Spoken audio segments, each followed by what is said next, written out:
All right, welcome everyone to the next edition of our Courage series for my OCD care. Today I have with me Dr. Ben Goldman. So I'll first quickly read his bio and then we'll start the discussion. He's a clinical psychologist who serves as had OHEL as a trainer with the Resilience Schools program and a trauma specialist with the crisis response team. He's been working with bereaved families since he was a counselor at Camp Simcha in 1999. In his private practice, he conducts therapy and evaluations with children, adults, and families in New York and New Jersey. He earned his doctorate at Rutgers University, interning at Achieve Behavioral Health, Golman, in Muncie, where he conducted his doctoral research on engaging and interconnecting multiple ecological levels within the Frum community, which is the Orthodox Jewish community, to foster sustainable positive change in its capacity to support mental health and wellness. All right. Dr. Golman has worked in a wide variety of educational roles. He worked as a school psychologist for close to 15 years, most recently as director of psychology and guidance at the Rosenbaum Yeshiva of North Jersey. He has taught psychology courses at Rutgers, trained psychology graduates, students at and visiting scholar and clinical supervisor at Columbia University, and mentored school counselors with the Prisma Center for Jewish Day Schools. This is very impressive, Ben, I gotta say. Dr. Goldman has a from YU REITs, has taught Torah in the community and as a high school TSPB Rebbe. He lectures and writes about psychology and Pneumius HaTorah, which is the concepts, the inner concepts of Torah. And his writing has appeared in the Jewish Link, Jewish Press, and the Huffington Post, and the New York Times. He's also a singer and musician. He lives in Clifton, New Jersey with his wife and 5 children. Thank you. Wow. I'm sure you're very busy. I clearly wrote that bio for something very specific, like a specific audience, so I wanted to cover all the bases with. I sound much more impressive on paper than I think I am in real life, but thank you for reading it to me. Well, in the Courage series, I've noticed a lot of people who I find courageous don't see themselves as courageous. And similarly with nice people, or people who you see as nice, think like everyone would be this nice. And I feel like it's similar with people who have impressive bios. They're like, it's not that impressive. But, some will be impressed by it, some won't. But, as I mentioned, the Courage series is a video series where we highlight different individuals who I find to have either done something courageous or are courageous in their work in a lot of different capacities. And, today we'll talk about Dr. Goldman's really challenging work. And I think Dr. Goldman and I are in a similar chat in an organization called the Association of Orthodox Jewish Psychologists. And on that chat, I brought up a very emotionally difficult case of a child who was about to lose his best friend to a terminal illness. And I'm like, who could help me out here? And Ben's like, I got this. This is the type of work that I do. And I think, sometimes psychologists choose to go into different directions. And I think there's something courageous and challenging in dealing with cases that a lot of people would find, very either sad or, gut-wrenching or heartbreaking. And I think, so today I just wanted to discuss, what that work is like. So I guess just to start, like I mentioned some of the work you do, but, in this particular area, how would you describe the work that you do? Yeah, so that's a good question. So I'll tell you kind of how I found my way into this, and that'll kind of tell the story of it. So as a school psychologist, anyone who's worked in a school in any capacity, and definitely mental health, knows that just anything comes up and it's just constantly putting out fires. In addition to, going to your meetings and returning your phone calls and trying to do your job, there are all these crises that you're juggling. So like, in RYNJ, which is a school preschool through 8th grade in North Jersey, a modern Orthodox day school with about, when I started, there were probably 1,100 kids.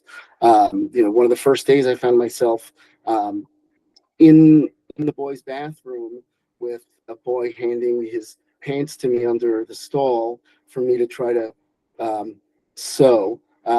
Turns out I'm not very good at sewing, but I really did my best and handed it back to him under the stall, only to find out that it gave way a few minutes later. But that was my introduction, and then within a very short period, about 3 years, we had this beloved principal named Rabbi Kamenetsky, who was my principal in a different school in elementary school.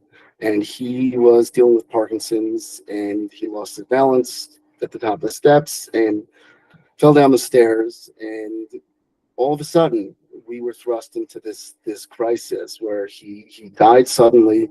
And all these kids who were the kids who would always walk the halls, and the kids who might have gotten kicked out of class, were all grieving, because it turns out he was just had this way of making them all feel like they were really important. And so there was this deep loss. And there was something about being able to stand there in this storm and be able to just, I don't really know anything. I don't really have anything that important to say, but I can stand here and show you that we can all be standing through this. And to create that space and to be able to just kind of move people along through what they needed to do to get through that time, it felt like such an honor. It felt like this really sacred privilege. Of course, I was put in the right place at the right time. I didn't have any other choice. But look, the fact that I was put in this place really spoke to me. What does this mean as far as my responsibility to the universe? And then, again, we had a beloved teacher who had this really fast-moving cancer, and then all COVID. And I had a trauma in my life with one of my children, who, thank God, is okay. But through this process, we were helped with through an organization called OHEL, Children and Family Services. A person named Norman Blumenthal, who runs the trauma response team. Just sort of his job, among other things, is just to be the guy who gets the call in these situations and walk the clinical team through it, walk the administrators through it. He'll come and speak. He'll come and speak to a synagogue, a community organization, any organizational support or individual support. And it just kind of felt like that's what I want to do when I grow up. So when I left, speaking of growing up, the idea was, okay, now I'm going on, and I can't work on a school salary forever. I had a part-time private practice for many years, and I went to be full-time. But then I had this feeling like, I'm asking God to help me out. I'm going out into this wide open field. I have to fill up hours in my week. What can I do that'll be helpful? And I figured, if I was God, it's kind of presumptuous, but the worst part of the job would be the killing of the people, especially the children or the parents or and in my kind of maybe primitive way of imagining what God must experience, I thought I would want someone to kind of be there for my folks. And so it just struck me as something meaningful. And I got training through the organization. And so we show up. We show up when there is a sudden death in the family, or when there's a death that's anticipated, to do pre-bereavement. You show up in person, like you go to their house, or? So if we get there's a hotline, and we get calls. So yeah, so sometimes it's the school. And so, for example, now during the war, there's somebody who experienced a teacher who lost a family member, and they taught. She teaches younger grades, so talking to the principal, walking them through, communicating with their parent body, going in and facilitating the conversations. Um, Sometimes it's death notification. So somebody's in camp and a parent dies suddenly, and so we want to work with the resources that people have, and um, when they're in a position to be able to get through it and just kind of take some guidance or talk it through, then that's something that we do. But sometimes people aren't present. They don't feel like they can have the words, and we don't always end up doing anything other than just being there. And then people kind of figure out, oh yeah, I guess I have it in me. Yeah, I Yeah. you said so many amazing things that I don't quite know where to start. But I guess just starting from where you know, what you just mentioned, what does it look like when you do a death notification? Like I can imagine for someone in camp, you know, he's playing baseball one day and then what, like, you know, from start to finish, like what does it actually look like? You know? So I have not yet had to be the point person on one of those, but we will just, these are conversations that they're not that many ways to have them. It's a very straightforward. This is what's going on. This is what I know, but doing it in a way that really, by the way we hold ourselves and by the way that we interact, is showing respect for the capacity of the person to get through it.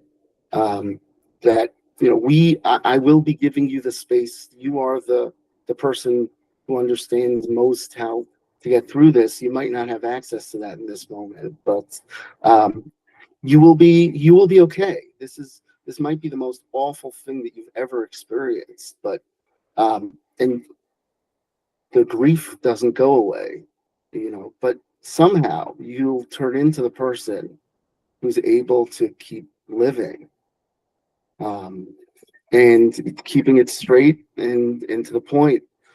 Hmm. Some of it is also follow up, being able to just keep with them and call back, and they're this funny point where like you're this really important person in their lives until you kind of get the feeling that they don't need you anymore, and then that's it. Like they can go on, and they sometimes they want nothing to do with you, but being able Right. to read that and being able to see what is helpful, and what is something maybe where my stepping back would be more helpful than doing something. Yeah, and I love what you said um about like the it's not so much about like saying the perfect thing or the exact techniques you're using so much as the skill of just being able to be present with someone in the hardest moment imaginable, right? And being like a almost like a sturdy presence when their world has been turned upside down. um I'm curious if you could like walk us through like a, you know, where you were the point person on something and what it was like for you, like before, during, and after that process. If there's something that you could think offhand, where you were Yeah, the point person on. but Yeah. yeah, a couple of things kind of. One was this situation. I want to think about it for a second, just so I'm not Yeah, sure. giving away too much of the details. Um, there was somebody, um, a family had taken in a young adult, knowing that the one of the parents had involvement with this person when they were younger, in kind of a teacher student capacity. Um, and this young adult was having trouble. There was suicidality, there was a lot of drugs, and this person was helpful to the young adult in getting their lives together. And eventually, that person, the young adult, moved in with that person's family. Um, and they were really embedded within the family and within just kind of the broader ecosystem of that family's life. Um, and this person went home for the weekend, and um, the family had been involved with the person's therapist and setting up all sorts of safety plans, and they were at a point in their own work, this young adult, where it really did seem like they were ready to go and be at home with all the stressors and that would present, and yet they didn't wake up in the morning. So there was no autopsy. There was never conclusive evidence that there was a suicide, but it was to the people or an overdose. But it was this sudden traumatic death that people kind of were questioning themselves. Did I fail this person? Um, did I do the right thing by bringing them into my home and exposing my kids to this loss? And for me, it was the first time that I was on a call that involved suicide or the possibility of suicide or some kind of loss of life, that was at involved the person's own involvement. Yeah, as a regular kind of therapist, I've been involved in lots of cases like that. Thankfully, not that you know either post suicide, where I was working with people afterwards to kind of do that long term grieving process. But in my own life, I had my own father was died by suicide, and so that was something that I really had talked about a lot in the training. It's a very open kind of process where you put all your stuff on the table, because you have to know that you'll be ready to face the things that when you get there. And so I called Dr. Blumenthal. I talked it out, and I said, I'm scared. And he said, good. Humanity is important. Can you do this? And I said, yes. And I did. And until you walk in, there are all the thoughts about can I, what it would be like. Those are real. But when you're face to face with this person, what I found is just being able to just be there with them, it allowed me to step out of my own stuff and just focus on what can I be here. Oh wow, that's so powerful.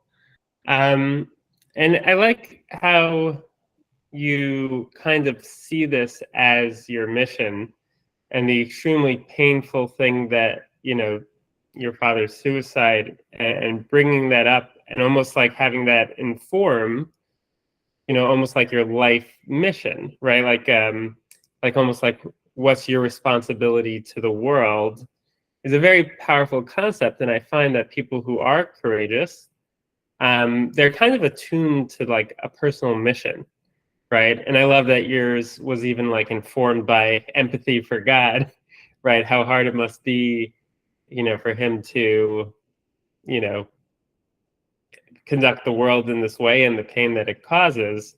And that's really powerful. I'm curious if you could speak a little bit more to this, to like the idea of mission, um, a personal mission, how that's evolved over time, and how it's informed your work. Yeah.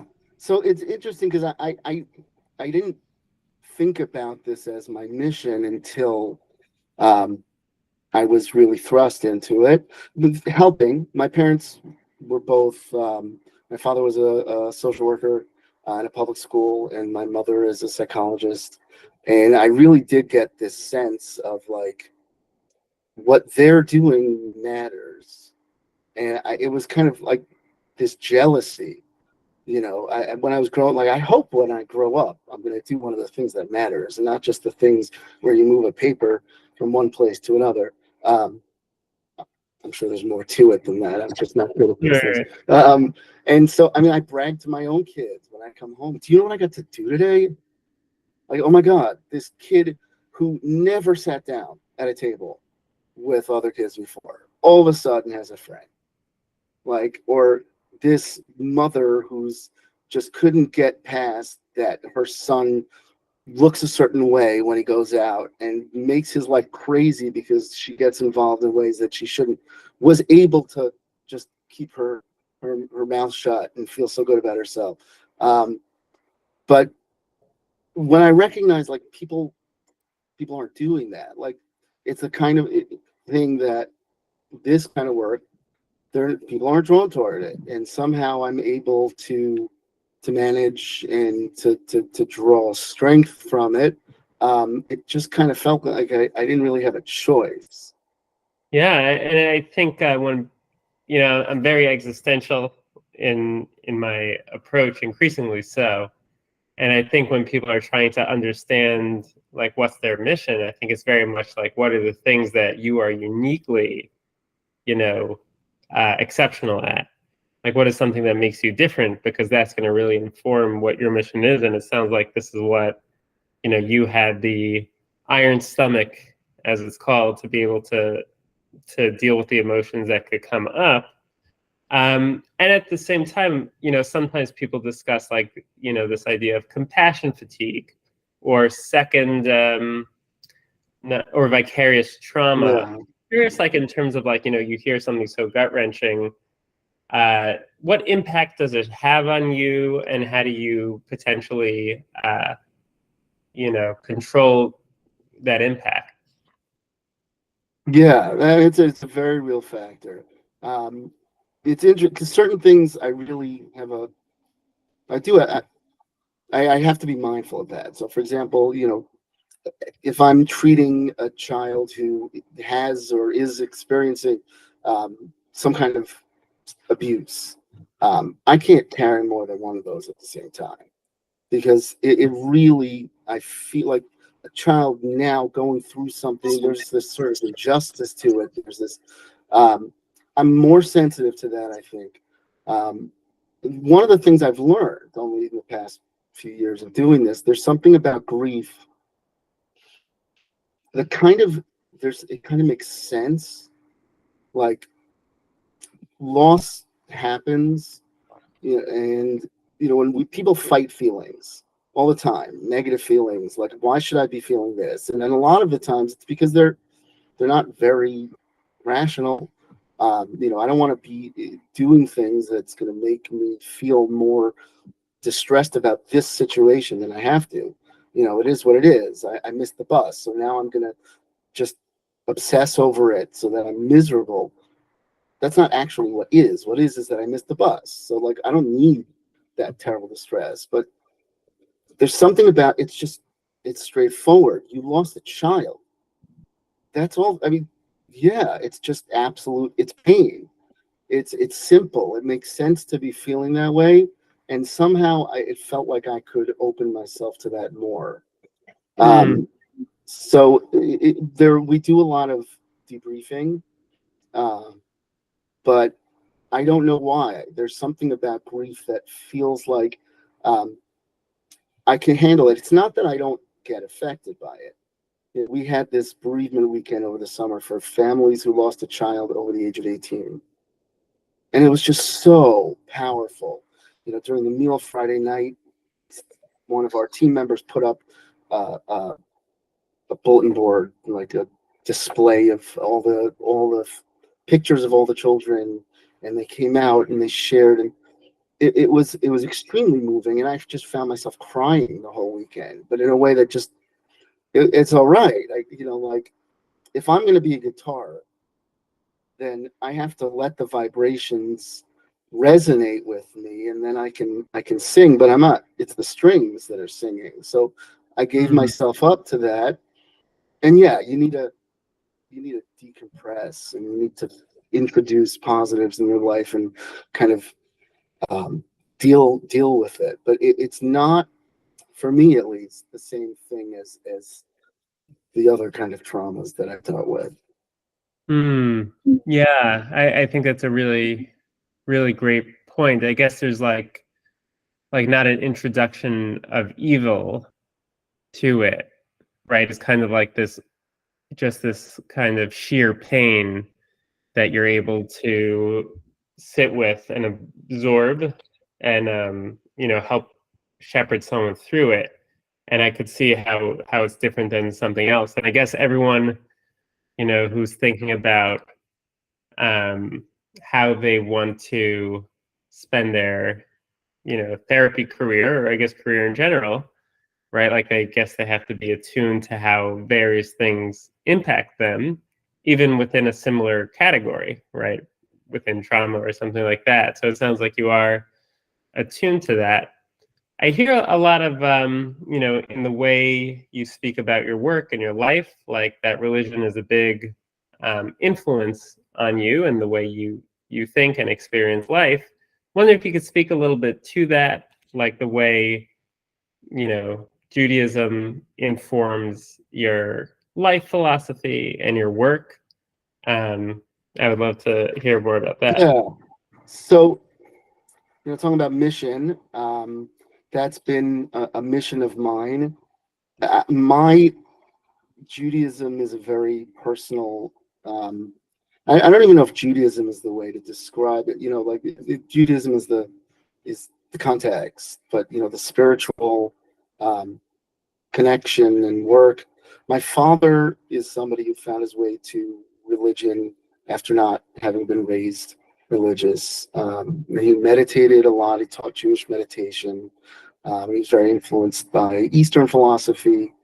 Um, and when I went to Israel after high school, like most of the people in my community, um, I went to Yeshiva University's high school, and I ended up spending many, many hours meditating in a valley outside of Jerusalem.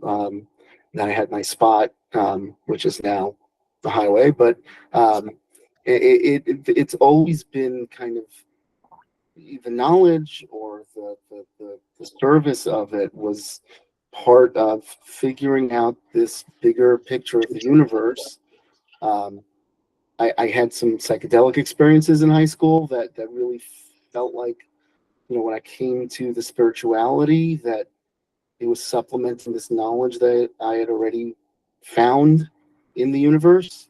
Um, but even now, I do a lot of meditation. I'm writing. I feel like every experience that I have allows me to understand a little more and connect a little more, um, and derive this kind of essential quality. I'm connecting to what is and what's real, and in that way, I'm becoming more real. And if I can draw some more of that down and share it with people, then I've done something to improve the world. Yeah. When I say it out loud, it sounds a little pie in the sky, but it feels very real. Yeah, I think when you're there, like, it makes sense.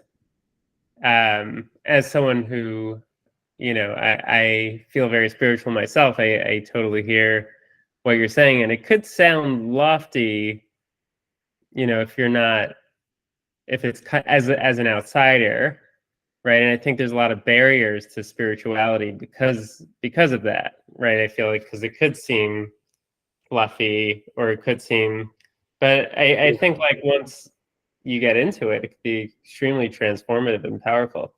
And I And think it comes down to extending beyond yourself.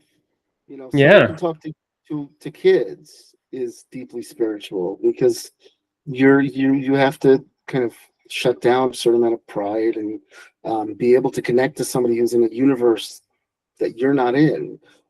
They have a brain that's just still evolving, and it requires you to you know step out. I think so much of spirituality is just stepping out of the confines of our own solitude and yeah. being. I could be a little immature, so I feel like I could really relate to children. Yes, I Right? Like I save still some of never them my grew up. jokes. Like when I buy them toys, I'm really just buying myself something to play with.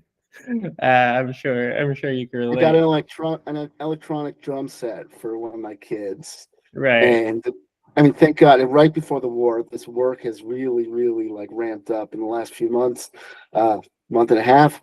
But like that's been a saving grace for me. It has like a Bluetooth input. I can play my music through the same headphones that give me the output from the drums and just play along. Nobody and just yeah. So, Cool. but You'll like have to we'll put the link to this drum set yeah, in the description. jokes, Yeah. everything, all the good stuff in life you can do with kids. Yeah, 100%. And I feel like that's, I'm someone who specializes in parenting, and um, I feel like a lot of parents struggle to like play with their kids. Some parents themselves, like, they weren't played with by their parents. And I think being able to figure out how to have fun yourself could really be helpful. So it sounds like you're good at having a good time, and kind of like knowing what you like to have fun with. So that's great.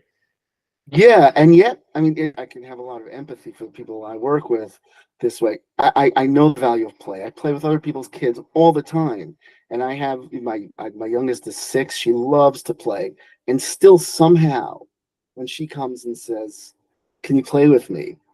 I have to overcome that immediate. Right. What's going on my phone right now? What else Yeah. can I be doing?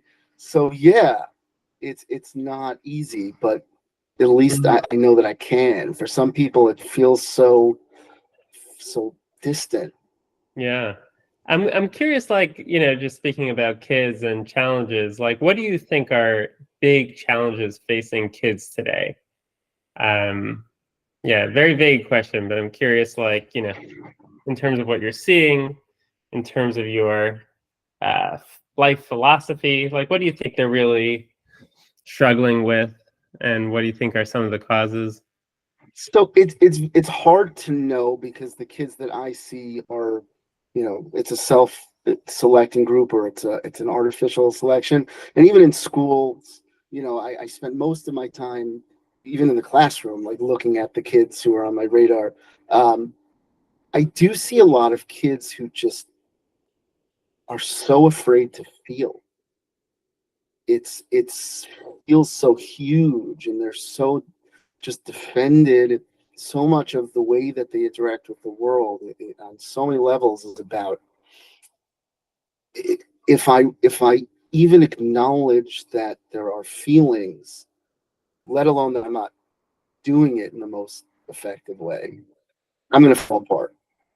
Mm, um, it feels like the world is so big and scary, and just surviving in it for some kids is just terrifying. And so like I'm fine, everything's fine, and yeah, I blow up at everybody, or I you know can't handle group work or whatever. But like, don't tell me that I have to try it a different way because I'm fine. But really, and like these kids who I spend so much time just developing a relationship, and allowing them to trust another human being enough to make themselves vulnerable. um, it feels like, yeah, I never trust people who say things like that. It feels like in the last 10 years, you know because I don't know, I don't have any empirical data, but I'll say it anyway. It feels like, um, it's becoming more and more, that these kids who just have they are not equipped. It's not necessarily even, they are deeply anxious. Most of them, yeah, they have a nervous system that's highly reactive. But just the world is scary. yeah, right. So kind of like they may be getting the message that, the way things should be is like in a kind of like a happy state, and anything less than that is a threat, or something that needs to be. Yeah, or Mhm. like most parents mean very well. But a lot of parents, especially younger parents now, they don't really have their own emotion regulation down. And so there's this feeling of like, why can't you just be this way? And a kid who, like, it's really that I just don't have the tools right now to be able to do whatever it is you're expecting of me, um, given the situation. Mm. But to the parents, it just feels like you're doing it wrong. And so over time, the kids just develop this thing where I'm not even going to acknowledge. I can't even acknowledge that I'm doing it wrong because there's this shame and there's this um, impatience. Um, and parents, meanwhile, they're just trying to get their kid to be okay in this world. Um, but yeah, just Yeah. to give kids permission to be flawed and to still be figuring it out. Um, and to react in ways that really annoy people sometimes. Hmm. Right. Let Yeah, them be human. exactly. Yeah. I Right. tell my own kids all the time. I said, you know the problem with annoying people? Annoying people are annoying and they're also people. Like it's a very hard thing to yeah, I love like that give other line. people like you have the right to be here with us. Mm, that's really profound.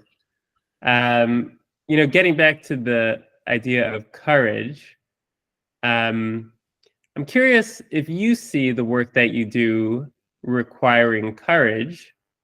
This is a three-part question. Whether you see yourself as a courageous person, and also in what other domains does this courage show up for you, uh, or you apply it to? Hmm. Okay. Um, so I think I've come to realize maybe um, that it takes more courage than I thought. Um, if you don't recognize the courage that it's taking, especially in this work, it's very easy to come to think of yourself as a hero. Like you walk in and it's just like everything's set up. I don't have to do a thing. Just look like I know what I'm doing. And all of a sudden I'm like, the big doctor. So like a certain amount of recognition of courage is important to get in touch with your vulnerability and your humanity. I'm not doing anybody good if I think that the reason I'm helpful is because I'm special. Um, I'm helpful because I can be just as human as the other people. Mm, Um, and that I think is where the courage is. Like to just be honest about I really can't fix this. I really this is vulnerability. all I can do, and I'm just all I can do is even just cry with you because God, Mm, this is so hard. But I think the courage then to look at our own stuff, my own stuff. I'm gonna die, and just to be able to get through the hard things in the way that makes us better people. We have to be courageous enough to accept that it's hard. hmm. Okay, I like that. Like, kind of not seeing courage, and courageous people as like categorically different, right? Like, it's something that we all have the capacity to do. And you're not like a superhero, for what you do. Um, are there situations that you feel like you maybe show up to and do despite fears of doing it, where others may shy away from, or not necessarily? Yeah, I think so. But I think a lot of that has to do with the fact that I've done it before. Like I've seen that I can get through it. And I know that I have support from people I can call. I'm not shy about getting consultation or supervision. So it's this, I think again, once you can acknowledge that you don't have to be perfect, and that doing it even though it's hard and you're scared is just as good. And maybe that's the only thing you can do. So then you can like kind of lean into that. That I'll show up, because if showing up means that I have to be perfect at this, you got the wrong guy. One day, maybe I'll be perfect at everything. But if you can, if you're good enough with, if I'm good enough, then I'm perfectly willing to be the guy that shows up. And so far, no one's turned me away. Yeah, it's like the Woody Allen line: 80% of life is just attendance. Yeah, yeah. Right? And then but I know I've done. I've worked on myself to get here. I've had to go through the tough experiences to be where I am. But it's something, yeah. But I still think, yeah, it still takes courage, because the vulnerability of it is really the what makes it work. Yeah, right. Like you really have to be human at a time where that's probably you want to put up a shell, right? And you have to like be emotionally vulnerable when there's so much emotions in a room. Yeah, I mean, and there's clinical skill of being able to balance that. How can I have my own emotions about it and not make it be about me? But I think Yeah, most speak a little clinicians, bit to that, like so there's like more of like the big picture of like being able to be present and with them in their pain, but more like kind of like technical things, technical uh skills in this regard. Like what would you say are some things that are important to keep in mind, starting with what you just mentioned? yes, I think being mindful and grounded are important.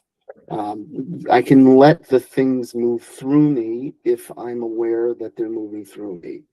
And if I know when I'm really moving outside of the zone of healthy regulation, when if I'm getting, not to allow myself to get too worked up, and not to let it, this is not my pain, and this is not my story.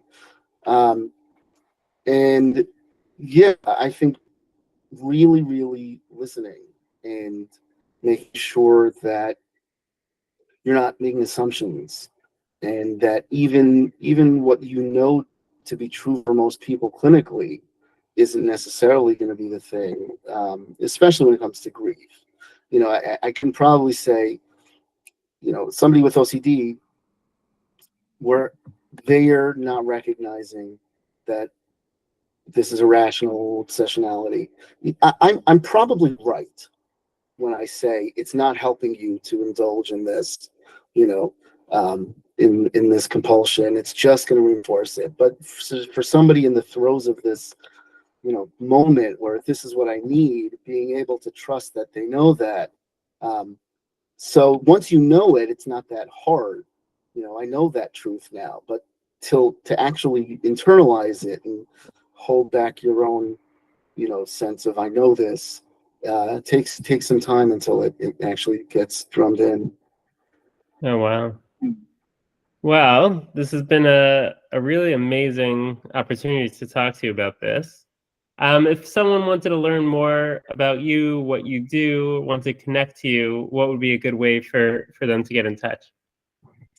So yeah, I would love that. Anybody who's is interested in doing this work. A lot of people have reached out to me, especially in the past few months, about specifically working with OHEL. And I do not know when the next time they're doing trainings are. There were about 6 or 7 3-hour trainings that, so it's something that they have to be set up to be able to offer.